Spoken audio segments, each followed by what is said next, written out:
North അമേരിക്കയിലെ ഏറ്റവും വലിയ കലാമാമാങ്കങ്ങളിലൊന്നായ Mithras Indian festival and award night ഈ മാസം 8-ന് ന്യൂജേഴ്സിയിലെ കിഫ്റ്റനാണ് ഇക്കുറി ഫെസ്റ്റിന് വേദിയാവുക. ന്യൂജേഴ്സിയിൽ നിന്ന് മീനു ചെലാടൻ തയ്യാറാക്കിയ റിപ്പോർട്ട്.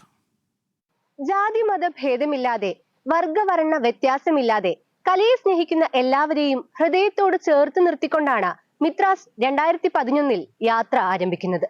കന്യാകുമാരി മുതൽ കാശ്മീർ വരെ ഇന്ന് നാമകരണം ചെയ്തിരിക്കുന്ന നിറങ്ങളുടെ ഉത്സവത്തിന് മാറ്റുകൂട്ടാൻ നോർത്ത് അമേരിക്കയിൽ നിന്നുള്ള കലാകാരന്മാർക്ക് പുറമെ സിനിമാ താരം മഞ്ഞയും സുവർണയും പിന്നണി ഗായകൻ ഫ്രാങ്കോയും സെലിബ്രിറ്റി ഡാൻസറും കൊറിയോഗ്രാഫറുമായ നീരവ് ബവലേജയും പങ്കെടുക്കുന്നുണ്ട്. നോർത്ത് അമേരിക്കയിലെ മലയാളികളുടെ കൂട്ടായ്മയിൽ പിറന്ന ഷോർട്ട് ഫിലിം പ്രദർശനവും ഫെസ്റ്റിവലിന്റെ ഭാഗമാകും. ഈ വർഷം 32ഓളം സിനിമകൾ മത്സര വിഭാഗത്തിലുള്ളതായി അവാർഡിന്റെ ജൂറി ചെയർപേഴ്സൺ ദീപ്തി നായർ അറിയിച്ചു.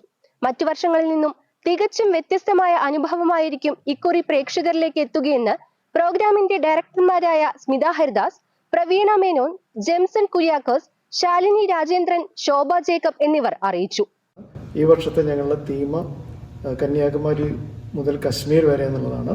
ഓരോ പ്രവർത്തനങ്ങളും കാണുമ്പോൾ അല്ലെങ്കിൽ ഓരോ സ്റ്റേജ് ഷോസിന്റെ പ്ലാനിങ് കാണുമ്പോൾ എനിക്ക് തോന്നുന്നു ലോകത്തിൽ തന്നെ ഫസ്റ്റ് ടൈം നടത്തുന്ന ഒരു പ്രോഗ്രാം ആയിരിക്കും മിത്രാസ് ഫെസ്റ്റ് ഈ പ്രാവശ്യം. നോർത്ത് അമേരിക്കൻ മലയാളികൾ ഏറെ ആകാംക്ഷയോടെ കാത്തിരിക്കുന്ന കലാമാമാങ്കത്തിന് തിരിതെളിയാൻ ദിവസങ്ങൾ മാത്രം ബാക്കി നിൽക്കെ പോയ വർഷത്തേക്കാൾ ഗംഭീരമായ കാഴ്ച വിരുന്നൊരുക്കാനുള്ള അവസാനവട്ട ഒരുക്കങ്ങളിലാണ് സംഘാടകർ.